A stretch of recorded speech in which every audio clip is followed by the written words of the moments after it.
Have you ever received an exorcism when you really just needed to go to the ER? No, just me? Okay, cool. Well, if you haven't, then you will be enlightened by and enjoy this story titled The Old Hag Hacks about just that, my experience of needing to go to the ER and instead being given an exorcism by my ex-boyfriend.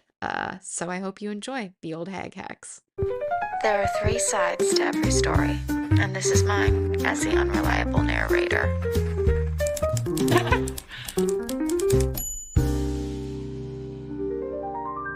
The Old Hag Hacks. Do I need an exorcism? Or is my boyfriend just draining my life force? Written by Allie Evans. It was just past midnight when the pain became unbearable. I had felt lethargic for weeks, and a dull, aching pain was radiating from an unknown location within my body, expanding outward to meet every cell within me. Suddenly, a sharp shooting pain at my temples began to replace the dull ache within. I felt disoriented and distressed as I struggled to pull myself from bed. I crawled down the stairs like a feral animal to ask my boyfriend, who for the sake of this story we will call Justin, to take me to the ER. The rhythmic beat in my chest peaked and skipped like a rogue tennis ball, bouncing wildly around an open court. My hands and feet felt clammy, and there was a swell of heat building behind my eyes as I willed myself not to cry. The lump in my throat felt like a boulder being pushed uphill as I tried to find the words to tell him that I needed to go to the ER. To his credit, he quickly sprung into action as he watched me struggling to stand, pulling myself up from the floor at the edge of his desk. He ran to the door of our guest room, flinging it open to wake up his assistant, who was living with us at the time. For the sake of this story, we will call him Dan. Justin threw him the keys to the car, shouting, "Allie is not okay, we gotta go." Scooping me up into his arms, I felt relieved that he wasn't mad at me and comforted by the fact that he seemed to know exactly what to do in times of crisis. I had laid in our room for hours in excruciating pain, not wanting to say a word because I assumed he would tell me that I was just being dramatic because he knew I came from a family of hypochondriacs. As a teenager, I began to worry that my family would one day be blacklisted by 911. It felt like a constant stream of ambulances arrived at our door anytime my mom or stepdad suspected an ailment or detected the slightest shift in their heartbeat or blood pressure. As he lifted my limp body into the back of the car, I closed my eyes, and tears began to trickle down my cheeks. I felt like a little girl who wanted to cry out for her mommy. The cold leather of the back seat soothed my throbbing temples as I laid in the fetal position, waiting for the harsh fluorescent lights of a hospital parking lot to hit my face. Instead, I felt the accelerated hum of the engine as we made a sharp turn onto the freeway. I was confused because the nearest ER was just a few minutes down the street from us. Opening my eyes, I was met with the tired face of Dan looking back at me from the passenger seat. "Don't worry, Shorty, we got you," he said, as if reading my mind. "Where are we going?" I asked. A small nervous laugh escaped with my question, realizing that these two men, despite Dan being a father himself, lacked both any sense of self-awareness or a nurturing touch. It wasn't uncommon for Justin to claim he was an expert in a field he had no experience in. In the false reality he had created around him, he could perform brain surgery and land a plane that had lost both engines. Part of me still believes that with each fabrication of impossible truths, he did not believe that he was lying. Instead, he truly did live with the parted wisdom of George Costanza. It's not a lie if you believe it. As we turned off the freeway onto the wide, sprawling streets of Glendale, I came to terms with the fact that we were not seeking the help of a healthcare professional. Instead, I had no choice but to blindly follow as Justin told me he knew who could fix this. It was nearing 1 a.m. when we pulled into the driveway of our friend's early 1900s home. For the sake of this story, we will call him Lance. There was a single porch light on that backlit his pacing silhouette. The night air was still warm from the baking concrete heat of a summer day, and it was so quiet you could hear the distant noise of frogs and crickets. The door by my head opened, and Dan pulled me from the car. Lance rushed to my side. and ushered us into the house, directing everyone upstairs through hushed whispers as the rest of the house slept. The steep wooden stairs creaked as they carried me up. I felt like a gunshot victim in an old Western film, being treated for a life-threatening wound inside an old saloon. I couldn't help but think about the long line of women who have been ushered into unsuspecting homes in the darkness of night to receive the type of medical care that should be a universal birthright, but instead is villainized and forced to be taken care of in shamed secrecy because the pain and value of women's autonomy is so deeply undervalued. The three of them laid me down onto a bed in a dimly lit room, and Lance looked over at Justin, asking what was wrong. The irony was, no one had yet asked me what was wrong. I was clearly unwell. My face was gray, and I was in full body sweats. My heartbeat was irregular, and I was in intense emotional distress from the pain that was pulsing through my body. Justin gave a vague list of symptoms, and then Lance began to scan my body with his hands. As a lover of all things woo-woo, this was not a foreign practice to me. I myself had been trained in the Japanese practice of Reiki earlier that year. The ancient art of Reiki is a healing practice in which the practitioner is trained to energetically scan the subject's body for physical and emotional ailments or blockages. Then, acting as a vessel for the healing energy of a higher power, the practitioner places their hands lightly on or above a person with the aim of directing energy to support the body's natural healing abilities. It's based on the belief that imbalances or blockages in the body's energy field can lead to illness, and restoring this balance can promote healing. Lance's hands hovered over my body as he whispered inaudible words to himself. Suddenly, he stopped and announced that he knew what was wrong.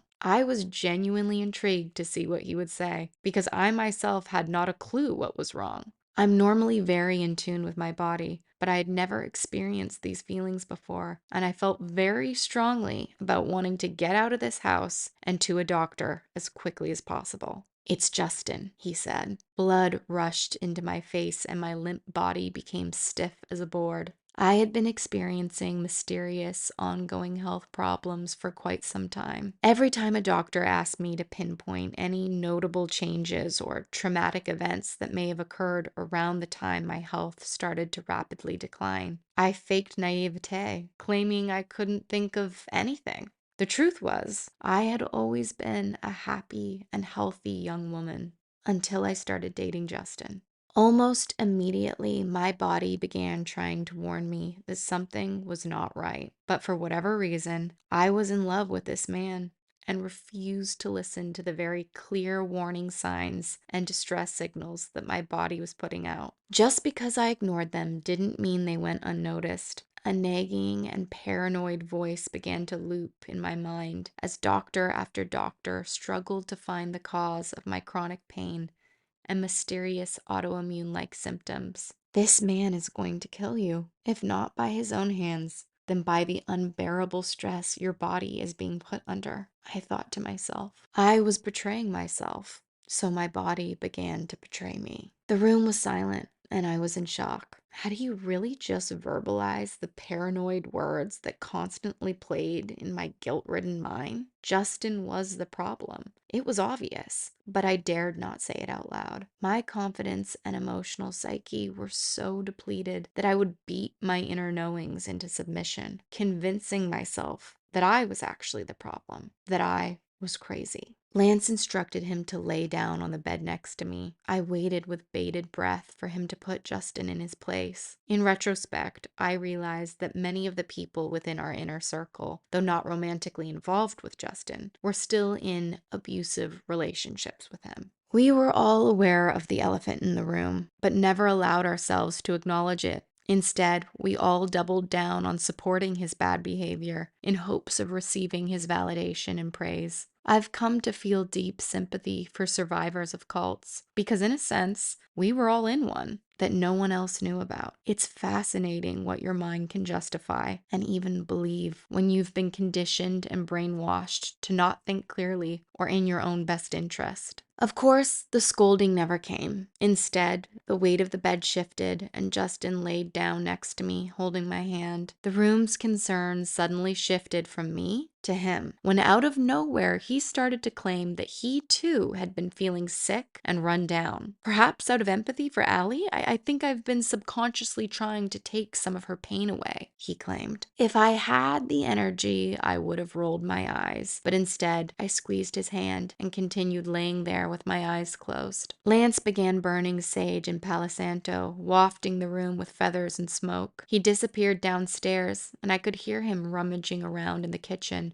as I rolled onto my side, watching Dan eat a Reese's cup, sitting in the corner of the room, simply observing all of the chaos. I can only assume he was thinking, these crazy fucking white people. Lance reemerged from the darkness of the hallway with cups of water and 2 fresh eggs. He had both of us sit up on the edge of the bed and crack our eggs into the swirling water of the cups. My egg was engulfed in the spiral, staying perfectly intact. Justin's egg sprouted hundreds of strings of egg whites that spiraled outwards from the yolk. Exactly what I thought, Lance shouted. What he thought was still unknown to everyone else in the room. Despite us asking several times, Lance worked as if he was in a trance, running around the room, burning things and mixing random ingredients in bowls, ignoring all lines of follow-up questions. Whether any of what took place was rooted in an ounce of reality was not important, but I was at least starting to feel a tiny bit better, purely through the distraction of his Oscar-worthy performance. Lance took his shoes off and was standing over both of us, straddling the edges of the bed, when he began screaming and shouting at an old woman. I didn't know whether to laugh or cry, but he did all of this with so much conviction, I started to believe that he could see something I could not. He was screaming things like, "Get away from him, you old hag," and